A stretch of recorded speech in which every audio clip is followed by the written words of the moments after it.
Adrian and Celine had everything: money that dripped like gold from their fingers, beauty that turned heads everywhere they went, and a love so intoxicating it could drown the strongest soul. But they feared marriage would trap their fire, so they made a pact.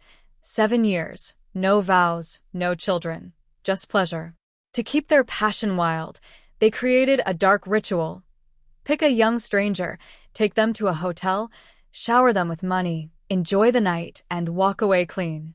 For years it worked, until the night it didn't. They spotted him outside a quiet lounge, leaning against the wall as though waiting for destiny to touch his shoulder. He was in his mid-20s, tall, magnetic, breathtaking.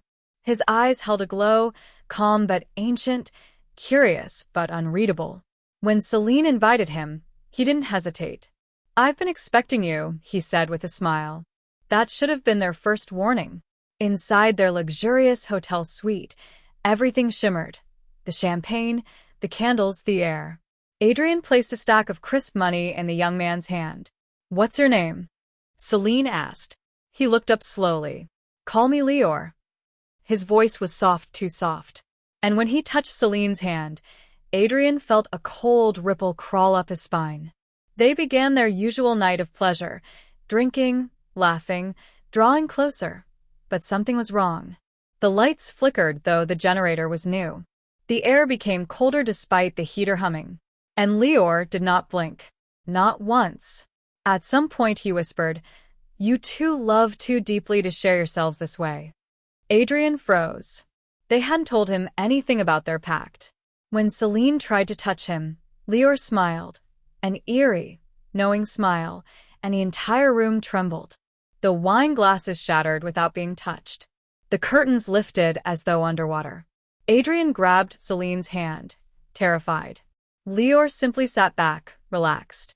"You invite strangers into your sacred space," he said, "but not all strangers are human." Adrian rushed to the door, but it wouldn't open. Not with force. Not even when he used the emergency button. The mirrors around the room began to warp, their reflections twisting into grotesque shadows, reflections of Adrian and Celine, but with hollow eyes. Leor stood. "You wanted excitement. A new fire.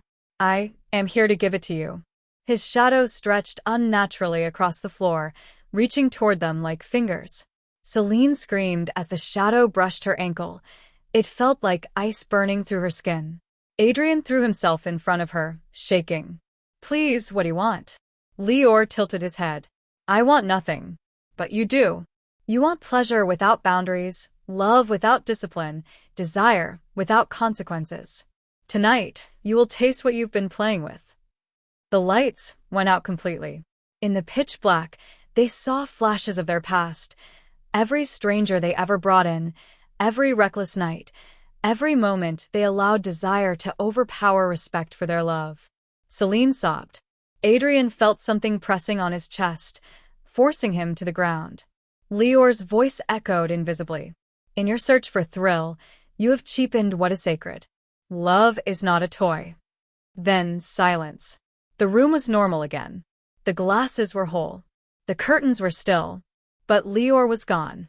In his place on the bed was the money they had given him, melted into ash. And carved into the headboard, as though by fire itself, were 5 words. "Do not betray your love." From that night, Adrian and Celine ended their ritual. They stopped picking strangers. They stopped playing with danger wrapped in pleasure. They rebuilt their relationship with respect, purity, and boundaries because they learned the truth the hard way. When you treat love like a game, the universe sends someone who knows how to play it better and darker than you. True love cannot survive reckless temptations. When you dishonor what you treasure, something or someone will eventually remind you, sometimes gently, sometimes painfully, that sacred things must be protected.